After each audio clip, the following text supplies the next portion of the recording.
सवाल नंबर 1, क्या अब सरकारी नौकरी के लिए एक ही टेस्ट देना होगा? दरअसल केंद्रीय कैबिनेट ने एक अहम फैसला लिया है। इसके अनुसार अब देश में सरकारी नौकरियों के लिए एक ही कॉमन टेस्ट होगा। अभी तक युवाओं को कई प्रकार के टेस्ट से गुजरना होता था, लेकिन अब सरकार ने इस नियम को बदल दिया है। नौकरी के लिए एक ही परीक्षा होगी।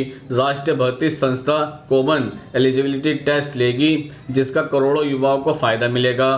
केंद्रीय मंत्री प्रकाश जावड़ेकर ने बताया कि सरकारी नौकरी के लिए युवाओं को बहुत से टेस्ट देने होते थे। दरअसल केंद्रीय मंत्रिमंडल ने इसे समाप्त करने के लिए एक ऐतिहासिक फैसला लिया है। कॉमन एलिजिबिलिटी टेस्ट आयोजित करने के लिए राष्ट्रीय भर्ती एजेंसी पर केंद्रीय मंत्री जितेंद्र सिंह ने कहा, कॉमन एजेंस टेस्ट की मेरिट लिस्ट 3 साल तक मान्य रहेगी, जिसके दौरान उम्मीदवार अपनी योग्यता और पसंद के आधार पर विभिन्न क्षेत्रों में नौकरी के लिए आवेदन कर सकते हैं।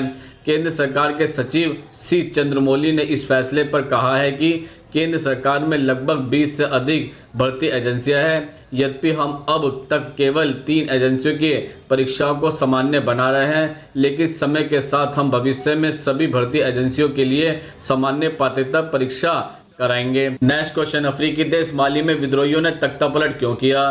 दरअसल पश्चिम अफ्रीकी देश माली में विद्रोहियों ने तख्तापलट की कोशिश करते हुए राष्ट्रपति और प्रधानमंत्री बाउबो सीगे को हिरासत में ले लिया। इसके अलावा विद्रोहियों ने सेना के वरिष्ठ अधिकारियों को भी बंधक बना लिया। इस बीच खबर है कि राष्ट्रपति ने अपने पद से इस्तीफा दे दिया है। इससे पहले माली में विद्रोही सैनिकों ने मंगलवार को राष्ट्रपति के निजी आवास को घेर लिया था और हवा में गोलियां चलाई थी। दरअसल राष्ट्रपति इब्राहिम बाउबकर कीता के पद से हटने की मांग को लेकर पिछले कई महीनों से प्रदर्शन चल रहे थे। माली की जनता बढ़ते भ्रष्टाचार को लेकर भी सरकार से नाराज चल रही थी। हालांकि अभी तक यह साफ नहीं हो पाया है कि विद्रोही सैनिकों का नेतृत्व कौन कर रहा है।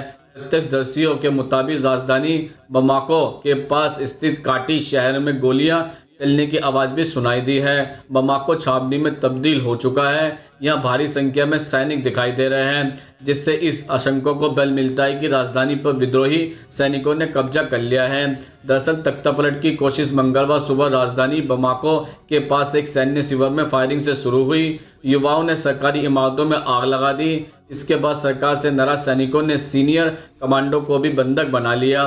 जानकारी के अनुसार विद्रोही सैनिकों ने राष्ट्रपति और प्रधानमंत्री को बमाको में कीटा के निवास से हिरासत में ले लिया है।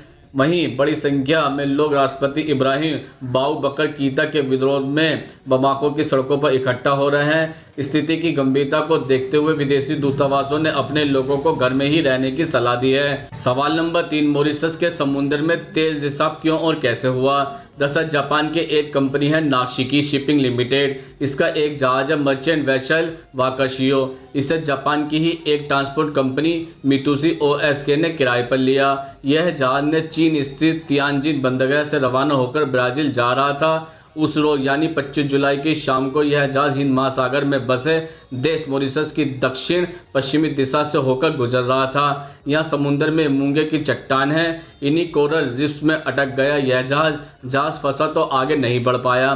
दरअसल उन दिनों समुद्र का मौसम खराब था। समुद्र में बड़ी बड़ी लहरें उठ रही थी। इनके थपेड़े कोरल रीफ्स में अटके वाकाशियों पर लगातार वार कर रहे थे। इसी तरह करीब एक हफ्ता बीत गया। थप्पड़ों के कारण जहाज के मुख्य ढांचे में दरार पड़ गई। इस दरार के कारण वाकाशियों के अंदर रखा सामान समुद्र में लीक होने लगा।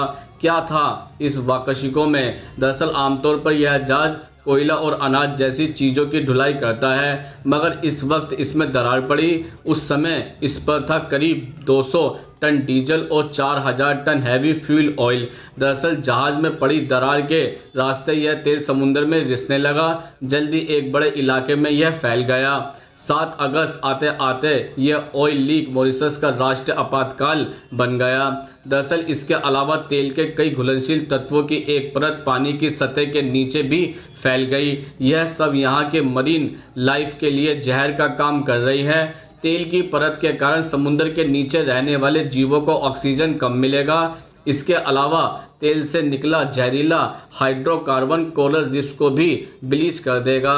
इससे वो मर जाएंगे। समुद्र में पाई जाने वाली करीब 25% मछलियाँ अपने वजूद के लिए इन्हीं कोरल रीफ्स पर निर्भर रहती हैं। जब कोरल रीफ्स नहीं रहेगा या क्षतिग्रस्त हो जाएगा तो उन पर आधारित समुद्री जीवों का क्या होगा?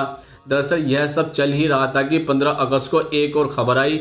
पता चला कि वाकाशियो जहाज 2 हिस्सों में टूट गया। जहाज के टूटने का अंदेशा पहले से ही था। इसी वजह से उस पर लदे बाकी तेल को हटाने की कोशिश की जा रही थी ताकि जहाज टूटने पर वो तेल न गिरे समुद्र में। मगर बहुत कोशिशों के बावजूद भी पूरा जहाज खाली नहीं किया जा सका। जहाज टूटने के समय इस पर लगभग 90 टन तेल मौजूद था। दरअसल सैटेलाइट से ली गई तस्वीरों के मुताबिक जहाज से निकला तेल 27 स्क्वायर किलोमीटर के इलाके में फैल गया है। तेल की यह मात्रा 1100 टन से ज़्यादा बताई जा रही है। मॉरिशस के प्रधानमंत्री प्रविंद जगन्नाथ ने इस संकट से निपटने के लिए अंतर्राष्ट्रीय मदद मांगी है। इस अपील के मद्देनज़र भारत ने भी अपने विशेषज्ञों की एक टीम भेजी है मॉरिशस। साथ में 30 टन वजनी उपकरण भी भेजे हैं भारत ने। भारत के अलावा फ्रांस और जापान भी मॉरिशस की मदद कर रहे हैं। नेक्स्ट क्वेश्चन, सऊदी अरब पाकिस्तान से नाराज क्यों हुआ? दरअसल कश्मीर को लेकर पाकिस्तान की नीतियों की वजह से इस समय सऊदी और पाकिस्तान के रिश्तों में तनाव महसूस किया जा रहा है। सेना प्रमुख के दौरे को इस तनाव को कम करने की कोशिश के तौर पर भी देखा जा रहा है। पाकिस्तान चाहता है कि सऊदी अरब विवादित क्षेत्र कश्मीर के मामले में भारत के रुख पर सख्त रवैया अपनाए। सऊदी अरब ने हाल ही में पाकिस्तान को दी जाने वाली आर्थिक मदद को रोकने की घोषणा की थी, जिससे पाकिस्तान के लिए हालात मुश्किल हो रहे हैं। दरअसल कश्मीर मुद्दे पर पाकिस्तानी विदेश मंत्री शाह महमूद कुरैशी के बयान से सऊदी अरब बेहद नाराज है। कुरैशी ने कहा था कि अगर कश्मीर पर सऊदी अरब साथ नहीं दे रहा तो पाकिस्तानी प्रधानमंत्री इमरान खान को दूसरे मुस्लिम देशों की बैठक बुलानी चाहिए। पाकिस्तान को लगा था कि इस बयान को सऊदी अरब हल्के में लेगा, लेकिन जब उसने इस पर नाराज़गी जताते हुए पाकिस्तान की मदद से पैर पीछे खींच लिए तो इमरान सरकार के हाथ पैर फूल गए। दरअसल बहुत उम्मीद लगाकर पाकिस्तान के army chief Qamar Javed Bajwa Saudi अरब गए थे, लेकिन नाराज क्राउन प्रिंस मोहम्मद बिन सलमान ने उनसे मिलने से इनकार कर दिया। इसका मतलब यह हुआ कि हमेशा पाकिस्तान को मुश्किलों से उबारने वाला उसका सबसे बड़ा दोस्त सऊदी अरब भी अब उसके साथ नहीं रहा। इससे पाकिस्तान की हालत और भी पतली हो जाएगी। दरअसल माना जा रहा है कि पिछले दिनों जिस तरह पाकिस्तान ने तुर्की और मलेशिया को साथ लेकर मुस्लिम राजनीति करने की कोशिश की, उसने सऊदी शासकों को नाराज़ कर दिया। रही सही कमर पाकिस्तान विदेश मंत्री शाह महमूद कुरैशी के बयान ने पूरी कर दी। वहीं सऊदी अरब को चीन के चलते ईरान से नज़दीक भी पसंद नहीं आ रही। दरअसल पाकिस्तानी विदेश मंत्री ने जिस तरह मुस्लिम देशों के संगठन IOC के बहाने सऊदी अरब को निशाना बनाया, उसे अनदेखा करना सऊदी अधिकारियों के लिए आसान नहीं। दरअसल सऊदी अरब इस बात को कतई पसंद नहीं करेगा कि कोई OIC में उसके नेतृत्व को कमज़ोर करने की कोशिश करे।